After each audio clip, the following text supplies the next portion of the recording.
Yeah, What's his so biggest fear? I love that question. Like, if you were going to meet the person of like your absolute potential, are you meeting yourself or are you meeting someone completely different? And I think ultimately we're never going to meet the our true full potential because we all fall short. We're all imperfect. But it's about closing that gap. How close can you get that gap? And that's why I use the ghost analogy of Mario Kart so often. That's like the person I'm constantly chasing, and I'll never achieve that, and that's fine. But as long as I can stay on his heels, then I'm doing my job. What's so good about that too is it actually really applies across your whole life. Like that's very constant because you become a certain person, you change, and you become a certain way. So say you're an absolute bum, you change your life, turn it around, you're being a good human, whatever. It's like then you still have better.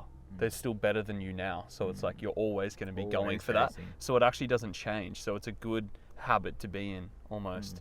And it's probably addictive. Like when you think about it, you you're just get into chasing. that habit. Yeah. But I think the important thing is it's setting your sights on something that is always going to be there. A lot of people set their goals to become an Olympic gold medalist, become a millionaire, become like a father, become a homeowner, whatever it is, and you attain these things at a certain age, whatever it is, and then it's like, oh man, what's next? I've never thought about anything else my entire life. I've been so fixated on this goal. I've now achieved it. What do I do now? And that's where a lot of people plummet. That's why look at a lot of athletes after their sporting careers, they fall into like deep depressions and drug use and whatnot. And it's because they've just been so fixated on their craft, the sport.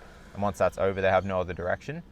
And that's where when you can flip it to just being the best person you can possibly be every day, then that never ends. Or at least, even if you can't do that or can't see that, it's maybe like trying to give yourself tasks that are unfulfillable.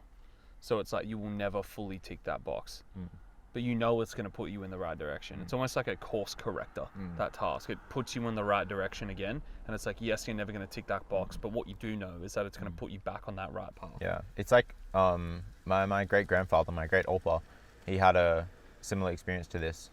Actually, I don't know if I've told you this, but there's a book about his life, which I haven't read fully, but really interesting book.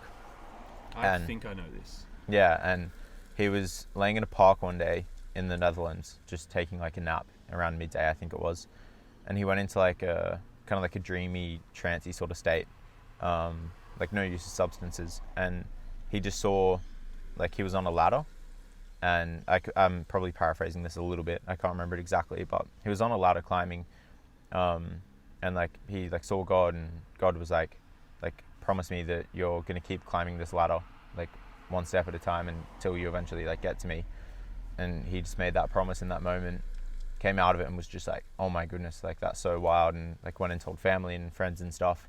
Didn't get the like reception, I guess, that he was expecting, being such a massive like moment in his life. And then just being like, oh, like it wasn't like what I expected. Like the reaction isn't, they're not mirroring him, which isn't really the point of the story. The point of the story being that every day it was just moving up the ladder one step. That's all it is every day, just moving, and knowing that like one day you'll get to where you're going.